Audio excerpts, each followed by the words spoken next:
పార్టీల గురించి డిస్కషన్ ఏమి నడుస్తుంది? అంటే జనరల్ గా ఇప్పుడు కాంగ్రెస్ పరిపాలన ఎట్లా ఉంది అనుకుంటున్నారు? వాళ్ళు వచ్చే రోజులు కదా, 2 నెలలు కూడా కదా. 2 నెలలు అంటే 2 నెలలు రాకముందుకే చాలా డిస్కషన్ స్టార్ట్ అయినాయి. అంటే షార్ట్ టైమ్ లోనే ప్రజల మద్దతు కోల్పోయారు వీళ్ళు. వీళ్ళతో పరిపాలన చేతగాదన్న విధంగా బీఆర్ఎస్ వాళ్ళ నుంచి కామెంట్స్ వినబడుతున్నాయి.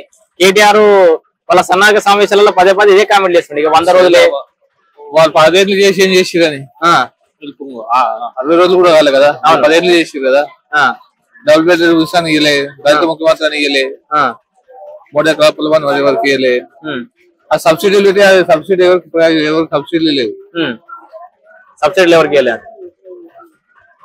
ఇప్పుడు కాంగ్రెస్ చేస్తానని నమ్మకం ఉందా?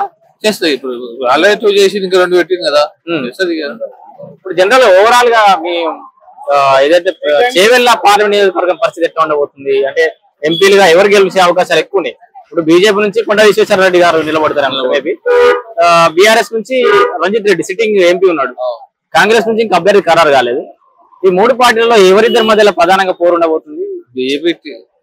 బీజేపీ కాంగ్రెస్ ఉంటుంది. బీజేపీ కాంగ్రెస్ ఏనా? బీఆర్ఎస్ పోటీలు ఉన్నాయంటారా? సిట్టింగ్ ఎంపీ కదా, సిట్టింగ్ ఎంపీ ఉన్నాడు. దాదాపు 4 స్థానాలలో వాళ్ళే గెలిచినట్టున్నారు. ఇక్కడ మనం చూసి కదా మన ఎంత వచ్చింది. యూత్ జనరేషన్ పెరిగిపోయింది కదా, యూత్ ఎక్కువ వచ్చేసింది. Congress versus BJP ఉంటారంటారు.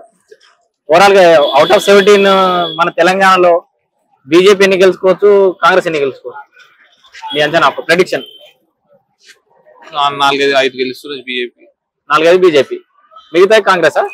ఎంఐఎం ఒకటి ఉంటుంది, ఎంఐఎం ఒకటి అది పక్కన పెట్టేసండి. కాంగ్రెస్ ఎంత ఒక 10+ తెలుసా అవకాశాలు ఉన్నాయి. ఇక్కడ చేయవల్లది చివరికి బీజేపీ ఉంటుంది యూత్ జనరేషన్. ఇక్కడైతే బీజేపీ ఉంటుంది ఛాన్సెస్.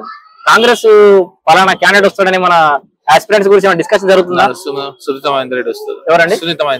సునీత మహేందర్ రెడ్డి. ఓకే, వాళ్ళు పోటీ చేస్తామని వాళ్ళు ఇంట్రెస్ట్ చూపెడుతున్నారు. వాళ్ళకి వస్తే వాళ్ళకి ఏమైనా గెలిచే ఛాన్సెస్ పెరుగుతాయి, పెరగచ్చు.